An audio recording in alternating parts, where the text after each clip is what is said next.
Hi ನಮಸ್ತೆ. ಇವತ್ತು ನೀವು ತಮ್ಲೈನ್ ನೋಡಿರೋ ಥರ ಶಂಕುಪುಷ್ಪ ಚಹಾ ಹೇಗೆ ಮಾಡೋದಂತ ನೋಡೋಣ. ಅದಕ್ಕೂ ಮುಂಚೆ ನಾವು ಈ ಗಿಡ ಹೇಗೆ ಕಾಣಿಸುತ್ತೆ ಅಂತ ನೋಡೋಣ. ಇದು ನಮ್ಮ ಗಾರ್ಡನಲ್ಲಿ ಬೆಳೆದಿತ್ತು, ಅದಕ್ಕೋಸ್ಕರ ತೋರಿಸ್ತಾ ಇದ್ದೀನಿ. ಯಾವುದೇದೋ ಹೂವು ಕುಡಿದ್ಬಿಟ್ರೆ ಆಮೇಲೆ ಪಾಯ್ಸನಸ್ಸು ಆಗ್ಬೋದು. ಅದರಿಂದ ಇದು ಎಲ್ಲ ನರ್ಸರಿ ಅಂಗಡಿಗಳಲ್ಲೂ ಹೋಗಿ ಗಿಡ ಅಂಗಡಿಗಳಲ್ಲಿ ಕೇಳಿದ್ರೆ ಶಂಕುಪುಷ್ಪ ಅಂತ ಈ ಥರ ಚಿಕ್ಕ ಚಿಕ್ಕ ಎಲೆಗಳಿರುತ್ತೆ ಮತ್ತು ಹೂವು ಈ ಥರ ಬಿಡುತ್ತೆ ನೋಡಿ. ಇದು ಶಿವನಿಗೂ ಕೂಡ ತುಂಬಾ ಒಳ್ಳೆಯ ಹೂವು, ಶಿವನಿಗೂ ಕೂಡ ಒಳ್ಳೆ ಪ್ರಿಯವಾದ ಹೂವು ಇದು ಶಂಕುಪುಷ್ಪ ಅಂತ ಹೇಳ್ಬಿಟ್ಟು. ನೋಡಿ ಚಿಕ್ಕ ಚಿಕ್ಕ ಎಲೆ ಇರುತ್ತೆ ಮತ್ತು ಈ ಥರ. ಆಮೇಲೆ ಯಾವುದೋ ತೊಗೊಂಡು ಬಂದುಬಿಡ್ಬೇಡಿ, ಇದು ಮೇಂಟೆನೆನ್ಸ್ ತುಂಬಾ ಈಸಿ. ನೋಡಿ ಮೊಗ್ಗು ಈ ಥರ ಇರುತ್ತೆ. ಮತ್ತು ಇವಾಗ ಮಳೆಗಾಲದಲ್ಲಿ ಸೀಸನ್ನಲ್ಲಿ ಇದು ಒಂದು ಗಿಡ ಹಾಕಿದರೆ ಅದರಲ್ಲಿ ಬೀಜ ಬಂದು ಒಡೆದು ಅದು ಒಣಗೋಗುತ್ತೆ. ಮತ್ತು ಮಳೆಗಾಲದಲ್ಲಿ ಅದಷ್ಟಕ್ಕೆ ಅದೇ ಬೆಳೆಯುತ್ತೆ. ಇದಕ್ಕೆ ಗೊಬ್ಬರ ಏನೂ ಬೇಕಾಗಿಲ್ಲ. ಇದು ಬೆಳೆಗೆ ಕಿತ್ತಿರೋದು, ಸ್ವಲ್ಪ ಬಾಡಿದೆ. ಇದು ಬಂದ್ಬಿಟ್ಟು ಮೊಗ್ಗು ಈ ಥರ ಕಾಣಿಸುತ್ತೆ, ಶಂಕುಪುಷ್ಪದ ಮೊಗ್ಗು. ಮತ್ತು ಅರಳಿರೋ ಹೂವು ಈ ಥರ ಇರುತ್ತೆ. ಇದರಲ್ಲಿ ಚಹಾ ಮಾಡಿ ಕುಡಿದ್ರೆ ನಿಜವಾಗ್ಲೂ ಹೇಳ್ತೀನಿ, ಕೊಲೆಸ್ಟ್ರಾಲ್, BP, ಶುಗರು ಮತ್ತು ಸ್ಕಿನ್ ಗ್ಲೋಯಿಂಗು, ಹೇರ್ ಗ್ರೋತು ಎಲ್ಲದಕ್ಕಿಂತ ಮುಖ್ಯ ವೆಯ್ಟ್ ಲಾಸ್ಗೆ ತುಂಬಾ ಒಳ್ಳೆಯ ಚಹಾ ಇದು. ಈ ಥರ ಹೂಗಳು ಮನೇಲಿ ಸಿಕ್ಕೋದ್ರಿಂದನೇ ಕಷಾಯಗಳು ಮಾಡಿ ವೆಯ್ಟ್ ಲಾಸ್ ಮಾಡಿ.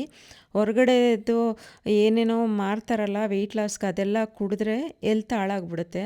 ನೋಡಿ ಇದು ಎಲ್ತು ಇರುತ್ತೆ ಮತ್ತು ಎಲ್ಲ ನಾಟ್ ಓನ್ಲಿ ವೆಯ್ಟ್ ಲಾಸ್, ಬೇರೆ ಎಲ್ತ್ಗೂ ಬೆನಿಫಿಟು ಕೂಡ ತುಂಬಾ ಚೆನ್ನಾಗಿದೆ. ಇದನ್ನು ನೀರಲ್ಲಿ ಹಾಕಿ ಚೆನ್ನಾಗಿ ಕುದಿಸ್ಬೇಕು. ಚೆನ್ನಾಗಿ ಕುದ್ದಾಗ ಏನಾಗುತ್ತೆ, ಅದರಲ್ಲಿ ಹೂವಿನಲ್ಲಿರೋ ಕಲರೆಲ್ಲ ನೀರಿಗೆ ಬರುತ್ತೆ. ಇದು ಬ್ಲೂ ಕಲರ್ ಇರುತ್ತೆ. ನಾವು ಕುದಿಸಿದಾಗ ಇದು ಚೆನ್ನಾಗಿ ಕುದಿಬೇಕು, ಬ್ಲೂ ಕಲರ್ ಇರುತ್ತೆ. ಮತ್ತು ಇದಕ್ಕೆ ಬೇಕಾದರೆ ಸ್ವಲ್ಪ ಇದಕ್ಕೆ ನಿಂಬೆಹಣ್ಣು ಹಿಂಡ್ಕೊಳ್ಬೋದು. ನೋಡಿ ಇವಾಗ ಬ್ಲೂ ಇದೆಯಲ್ಲ, ನಿಂಬೆಹಣ್ಣು ಹಾಕಿದಾಗ, ಸಾರಿ ಅದು ಕ್ಯಾಮ್ರಾನಲ್ಲಿ ಕಟ್ಟಾಗಿದೆ, ನಿಂಬೆಹಣ್ಣು ರಸ ಹಾಕಿದಾಗ ಅದು ಪರ್ಪಲ್ಲಾಗಿ ಟರ್ನ್ ಆಗುತ್ತೆ. ನೋಡಿ ಇವಾಗ ಅದು ಪರ್ಪಲ್ಲಾಗಿ ಟರ್ನ್ ಆಗುತ್ತೆ. ನಿಂಬೆಹಣ್ಣು ರಸ ಹಾಕ್ಕೊಳ್ಬೋದು. ನೋಡಿ ಪರ್ಪಲ್ಲಾಗಿರುತ್ತೆ. ಇದಕ್ಕೆ ಬೇಕಾದರೆ ಒಂದು ಸ್ಪೂನು ಹನಿ ಕೂಡ, ಸ್ವೀಟ್ನೆಸ್ ಬೇಕಾದವ್ರು ಹಾಕ್ಕೊಳ್ಬೋದು, ಇಲ್ಲ ಅಂದರೆ ಹಾಗೆ ಕೂಡ ಕುಡಿಬೋದು. ಇದಕ್ಕೆ ಹನಿ ಹಾಕ್ಬಿಟ್ಟು ಕುಡಿದ್ರೆ ನಿಜವಾಗ್ಲೂ ಹೇಳ್ತೀನಿ, ಮಿರಾಕಲ್ ರೀತಿಯಲ್ಲಿ ವೆಯ್ಟ್ ಲಾಸ್ ಆಗುತ್ತೆ. ಮತ್ತು BP, sugar, cholesterol, air growth ಮತ್ತು ಸ್ಕಿನ್ ಗ್ಲೋ ತುಂಬಾ ಚೆನ್ನಾಗಿ ಬೆಳೆಯುತ್ತೆ. ಅದು ಶುಗರ್ ಇರೋರ್ಗಂತೂ ರಾಮಬಾಣದ ಥರ ಕೆಲಸ ಮಾಡುತ್ತೆ.